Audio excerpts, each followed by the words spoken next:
Hello friends, this is Jaya and according to GIC syllabus in English we have read Geoffrey Chaucer, Shakespeare, John Milton, Dryden, Alexander Pope, William Wordsworth, Shelley, John Keats, Alfred Lord Tennyson, Matthew Arnold, and today we will study about Charles Dickens. So let's get started. ये है Charles Dickens. Charles Dickens एक अंग्रेजी लेखक और समाज सेवक थे। Charles Dickens में विश्व की सुप्रसिद्ध काल्पनिक पात्रों को जन्म दिया था, जिसके कारण उन्हें उनके दौर का सबसे महान उपन्यासकार माना जाता है। शिक्षा की कमी होने के बावजूद उन्होंने अपने 20 साल के लेखन काल में 15 उपन्यास, 15 उपन्यास और 100 से भी ज़्यादा मोर देन 100 छोटी कहानियाँ लिखी थी। उनके अधिकतर लेखों में समाज से जुड़े मुद्दे होते थे, जिसके कारण उनके उपन्यास और लेखों को बहुत पसंद किया गया था।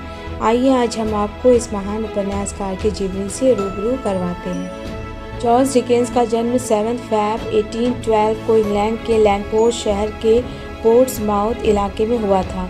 वह विक्टोरियन युग के सबसे लोकप्रिय अंग्रेजी उपन्यासकार थे। न केवल उपन्यासकार बल्कि एक महान चिंतक भी थे। उन्होंने अपने रचनाओं से सामाजिक कुरीतियों के खिलाफ जमकर आवाज़ उठाई थी। डिकेंस के पिता मामूली सरकारी क्लर्क थे। वह सदा आमदनी से अधिक खर्च करते थे और इस कारण उन्हें आजीवन आर्थिक संकट झेलना पड़ा था। डिकेंस जब छोटे थे उनके पिता ऋणग्रस्त होने के कारण जेल गए और डिकेंस को वुड पॉलिश बनाने वाली फैक्ट्री में नौकरी करनी पड़ी। इस अनुभव को डिकेंस ने 2 उपन्यासों डेविड कॉपरफील्ड और लिटिल डॉरिट में अंकित किया है। डिकेंस की मां बहुत समझदार नहीं थी तथा शिक्षा के विरुद्ध थी। उनका क्रूर चित्र मिसेस निकलबी नामक पात्र में है। उनके पिता का चित्रण मिस्टर मिकोबर और मिस्टर डॉरिट जैसे किरदारों के रूप में हुआ है। डिकेंस की प्रसिद्ध रचनाओं में Pickwick Papers, Oliver Twist, Nicholas Nickleby, Tale of 2 Cities आदि शामिल हैं। इन कथाओं में डिकेंस ने तत्कालीन अंग्रेजी समाज के कुप्रथाओं और कुरीतियों पर प्रहार किया है। उन्होंने सैकड़ों पात्रों का सृजन किया जो जनता की स्मृति में सुरक्षित हैं। वह किस्सा गोई के मामले में दक्ष थे, किंतु मनोरंजन के साथ उन्होंने पाठक संसार का सांस्कृतिक और नैतिक धरातल भी ऊंचा किया। गरीब और उजड़े बिखरे लोग चार्ल्स डिकेंस की कहानियों में जीते जागते किरदार के रूप में आते थे, ठीक वैसे ही जैसे जमींदार, डॉक्टर, वकील या गुंडे मवाली आते थे। हकला वहाँ हकलाता हुआ और नाक से बोलने वाला नकियाता हुआ आता था। अंग्रेजी व्याकरण और वर्तनी की चिंता उन्होंने कभी नहीं की थी। डिकेंस की सबसे ज़्यादा आलोचना इसके लिए होती है कि उनकी कहानियाँ हमेशा सुखद और हल्के नोट पर खत्म होती है। क्लासिक रचनाओं की तरह अपने पाठकों को बेधती नहीं, लेकिन अब इसका क्या करें कि उनके किरदार जो एक बार दिमाग पर चढ़ते हैं तो फिर अपने विचित्र नामों और संवादों समेत उतरने का नाम नहीं लेते हैं। असल में डिकेंस खुद में क्लास है, जिस वजह से आधुनिक क्लासिक प्रसिद्ध लेखक लियो टॉल्स्टॉय उनको 19वीं सेंचुरी का सबसे बड़ा कथाकार कहते थे। इस अमर साहित्यकार का निधन 9 जून 1870 को हुआ था। कहते हैं कि उनकी कब्र को खुला ही छोड़ दिया गया था। यह मिट्टी से नहीं, उनके प्रशंसकों के चढ़ाए गुलदस्तों से भरी, जिसमें कई तो सिर्फ चित्रों में लिपटे जंगली फूलों के गुच्छे भरते। ये अनोखे गुलदस्ते गलियों में भटकने वाले बेसहारा बच्चों की ओर से उस लेखक को भेंट किए गए थे जिसने मानव इतिहास में पहली बार उनके मन में झांक कर देखा था, परियों राजाओं की तरह उन्हें भी कहानियों का हिस्सा बनाया था। Charles John Huffam Dickens, born on 7 February 1812 and died on 9 June 1870, was an English writer and social critic. He created some of the world's best known fictional characters and is regarded by many as the greatest novelist of the Victorian era. His works enjoyed unprecedented popularity during his lifetime, and by the 20th century, critics and scholars had recognized him as a literary genius. His novels and short stories are still widely read today. Notable works: The Pickwick Papers, Oliver Twist, Nicholas Nickleby, A Christmas Carol, David Copperfield, Bleak House, Little Dorrit, A Tale of 2 Cities, and Great Expectations. Born in Portsmouth, Dickens left school to work in a factory when his father was incarcerated in a debtor's prison.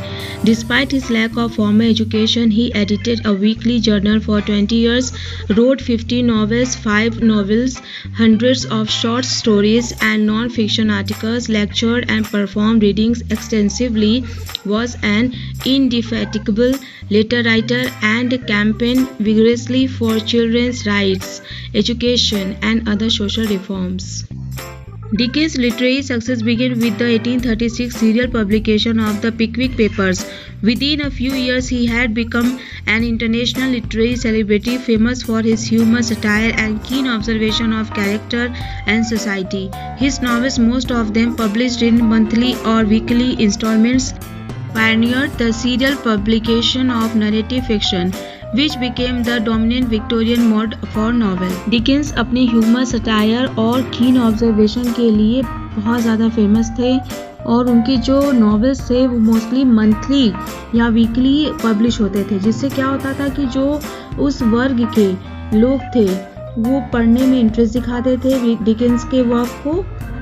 Dickens अपने work को monthly base पे या weekly base पे ही publish करवाते थे ताकि महीने भर के काम के बाद जो उनकी ऑडियंस जो थकी रहती थी अपने डेली रूटीन से, डेली काम से, वो इंटरेस्ट दिखाती थी बुक्स खरीदने में। और डिकेंस कुछ न कुछ सस्पेंस ऐड करके ही रखते थे ताकि नेक्स्ट टाइम में उनके वर्क का वेट होता रहे और इस तरीके से डिकेंस की पॉपुलैरिटी बढ़ती गई। Endings in his serial publication kept readers in suspense. The installment format allowed Dickens to evaluate his audience reaction, and he often modified his plot and character development based on such feedback. For example, when his wife's chiropodist expressed distress at the way Miss Mocker in David Copperfield seemed to reflect her disabilities, Dickens improved the character with positive features. His plots were carefully constructed and he often wove elements from topical events into his narratives. Masses of the illiterate poor would individually pay a halfpenny to have each new monthly episode read to them, opening up and inspiring a new class of readers. His 1843 novella A Christmas Carol remains especially popular and continues to inspire adaptation in every artistic genre. Oliver Twist and Great Expectations are also frequently adapted and, like many of his novels, evoke images of early Victorian London. His 1859 novel A Tale of Two Cities, set in London and Paris, is his best-known work of historical fiction, the most famous celebrity of his era. He undertook, in response to public demand, a series of public reading tours in the later part of his career. Dickens has been praised by many of his fellow writers, from Leo Tolstoy to George Orwell, G.K. Chesterton, and Tom Wolfe, for his realism, comedy, prose style, unique characterizations, and social criticism. However, Oscar Wilde, Henry James, and Virginia Woolf complained of a lack of physiological depth, loose writing, and a vein of sentimentalism.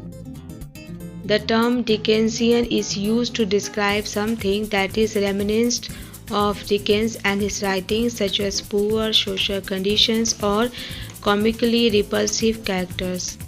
Dickens की प्रसिद्ध रचनाओं में Boz के sketch, Pickwick Papers, Oliver Twist, Nicholas Nickleby, Old Curiosity Shop, बॉर्नमीडर्स, Martin Chuzzlewit, David Copperfield, Great Expectations, Tale of Two Cities आदि दर्जनों विश्वविख्यात उपन्यास हैं। इन कथाओं में डिकेंस ने तत्कालीन अंग्रेजी समाज की कुप्रथा और कुरीतियों पर भारी चोट की है। यतीम खाने, स्कूल, सरकारी दफ्तर, न्यायालय, फैक्ट्रियाँ सभी उनके आक्रोश के लक्ष्य थे। यतीम खानों में बच्चों को यथेष्ट भोजन नहीं मिलता था, दफ्तरों में फाइलें चक्राकार घूमती रहती थी, कचहरियों में बरसों फैसले नहीं होते थे, फैक्ट्रियों में उद्योगपति मजदूरों का शोषण करते थे। इन रचनाओं का आज भी काफ़ी महत्व है। शैशव जीवन की ऐसी दयनीय गाथा आज भी साहित्य में दुर्लभ है। डिकेंस ने सैकड़ों अमर पात्रों की सृष्टि की जो जनता की स्मृति में सुरक्षित हैं। उन्होंने विश्वामित्र की भांति एक संपूर्ण नए संसार की सफलतापूर्वक सृष्टि की। वे कहानी कहने में दक्ष थे, किंतु मनोरंजन के साथ उन्होंने अपने पाठक संसार का सांस्कृतिक और नैतिक धरातल भी ऊंचा किया। डिकेंस की साहित्यिक सफलता 1836 के पिकविक पेपर्स के धारावाहिक प्रकाशन के साथ शुरू हुई। कुछ सालों के भीतर वह एक अंतर्राष्ट्रीय साहित्यिक सेलिब्रिटी बन गए, जो उनके हास्य, व्यंग और चरित्र की समाज की गहरी अवलोकन के लिए प्रसिद्ध था। उनके उपन्यास, जो मासिक या साप्ताहिक किस्तों में सर्वाधिक प्रकाशित हुए, कथा के धारावाहिक प्रकाशन की शुरुआत, जो उपन्यास प्रकाशन के लिए प्रमुख विक्टोरियन मोड बन गया। किस्त प्रारूप ने डिकेंस को अपने दर्शकों की प्रतिक्रिया का मूल्यांकन करने के लिए अनुमति दी और उन्होंने अक्सर इस तरह की प्रतिक्रिया के आधार पर उनकी साजिश और चरित्र विकास को संशोधित किया। उदाहरण के लिए, जब उनकी पत्नी के क्रोपोडिस ने डेविड कॉपरफील्ड में मिस मॉवर के रास्ते में परेशान किया, तो उनकी अक्षमता को प्रतिबिंबित करने के लिए लग रहा था। डिकेंस ने सकारात्मक विशेषताओं के साथ चरित्र को बेहतर बनाया और उनके भूखंडों का सावधानीपूर्वक निर्माण किया गया था, और वह अक्सर सामयिक घटनाओं के तत्वों को अपनी कथनों में ले जाते हैं। अनपढ़ गरीबों के लोगों ने हाइनेपेनियो में छपने के लिए प्रत्येक नए मासिक एपिसोड को पढ़ने के लिए पाठकों के एक नए वर्ग को खोलने और प्रेरणा दिलाने में कार्य किया। डिकेंस के उपन्यासों की धारावाहिक प्रकृति ने कई पात्रों और लंबे, जटिल, समानांतर भूखंडों के असंख्य के लिए अनुमति दी, जो डिकेंस उपन्यास के अंत के निकट एक साथ बुनेंगे। इन कई साजिशों और पात्रों के माध्यम से डिकेंस ने भावनाओं की गहराई का निर्माण किया, कॉमेडी से त्रासदी तक और यहाँ तक कि रोमांस के लिए भी। यद्यपि अधिक आधुनिक पाठकों ने उनके उपन्यासों की विक्टोरियन भावुकता की आलोचना की थी, उनके दुर्गंध डिकेंस के समकालीन दर्शकों के लिए मजबूर थी। शेक्सपियर की तरह डिकेंस की एक व्यापक अपील थी। गरीब, कामकाजी वर्ग पाठक और कुलीन मैट्रॉन के लिए कुछ के लिए उनके काम में कुछ था, यहाँ तक कि रानी ने भी अपने कामों को पढ़ा। जल्द ही आवश्यकता से डिकेंस ने सुधार, राजनीति के मंचों का समर्थन किया। अपने सिद्धांतों पर ध्यान देते हुए उन्होंने सामाजिक आलोचना के लिए एक मंच के रूप में अपने साहित्य का इस्तेमाल किया। उनके लेखन में दया और मानव शालीनता के गुण पर बल दिया गया है। हार्ड टाइम्स और ब्लैक हाउस जैसे उपन्यास कार्यस्थल की क्रूरता और कई स्थापित संस्थानों के पाखंड को डरा देते हैं। उनकी कई कहानियां, Oliver Twist, a Christmas Carol, David Copperfield, एक निर्दोष दमनकारी बच्चे की तलाश पर निर्भर करती है, जिसके माध्यम से ससामान्य समाज की बुराइयों और बाल शोषण की वास्तविकता सामने लाती है। डिकेंस ने अपने साहित्यिक कॉल को राजनीतिक लेखन, व्याख्यान और कई धर्मार्थ संगठनों के साथ सहानुभूति के लिए बनाया। सो फ्रेंड्स, जॉर्ज डिकेंस के बारे में इतनी सारी जानकारियाँ मिली, आपको कैसा लगा? अगर आपको ये वीडियो पसंद आया तो चैनल को सब्सक्राइब करिए, लाइक करिए और शेयर करिए। सो मिलते हैं नेक्स्ट वीडियो में। Bye bye.